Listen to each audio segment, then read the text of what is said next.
Tara mga boss, luto tayong dinakdahan. Masarap na pang pulutan. At pwedeng-pwede rin pang ulam. Tara, umpisan na natin. Alam ko maraming may gusto sa recipe nito. Kaya pa-support naman po sa video ko.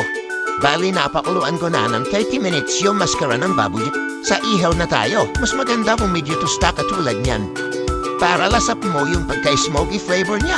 Okay. Ihawin na rin natin yung atay at iwasan lang natin masunog tomato para hindi maglasang mapait yung dinakdahan. Ayan, hiwa na tayo. Bahala kayo kung anong gusto yung hiwa. Pag ako, hiwang tamad lang. And I would like to thank my sponsor, Rice Gas, Pahanawan. Ayan, hihiwain na natin yung mga atay. Bahala kayo kung anong ilalagay yung atay. Pwede ring atay ng manok. Pwede ring liver spread. Basta wag mo lang ilalagay yung atay mo. Hiwain naman natin itong mga sibuyas. Mas masarap pag maraming sibuyas. Pangtabango ng himinga. Ang baho ng hininga mo? Haha. Ayan, iniiwan na natin yung mga sibuyas. Bahala kayo kung anong gusto niyong iwa. Ayan, isasalpak na natin sa planggana ng matimplan na ito. Sa kalamansi na tayo. Mas maganda kung sapat yung kalamansi mo. Pero pag kulang yung kalamansi mo, pwede ka namang magdagdag ng suka.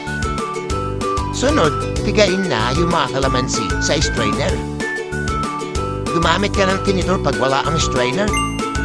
Siling haba yung nilalagay ko dito. Mas mabango kasi ito at hindi gaano manghang. Nasa iyo na lang.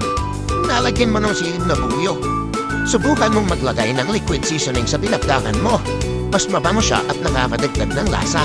Lagyan mo na rin ng oyster sauce para may konting tamis. Optional lang yan. Lagyan mo kung meron bang oyster sauce. Ilagay mo na yung paminta. Masarap, maraming paminta.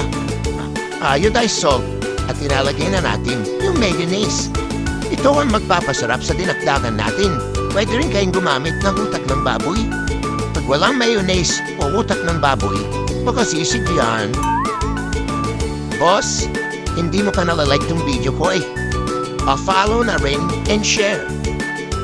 Ayan na mekos-mekos ng mabuti. Ayan o, patay na naman ang makakaning lamig. So ayan na yung finished product natin mga boss. Ilabas niyo na yung mga pangmalahasang alat natin dyan at tayo babarik na. Tignan mo naman yung itsura mga par. Nakakatakam. Plating na tayo mga boss. Ang sarap nito sa Red Horse na pinagpapawisan. Yummy! Walang magdadala ng kanin ha. Baka maging picnic ang ating inuman. You know, may sili pa at calamansi. At katay-katay kayo pa rin, George. Ayan, titikman na natin mga boss. You know, nanginginig-nginig pa. Ang lakas makapag-vibe lag yan mga boss. Salamat sa panonood. Alam.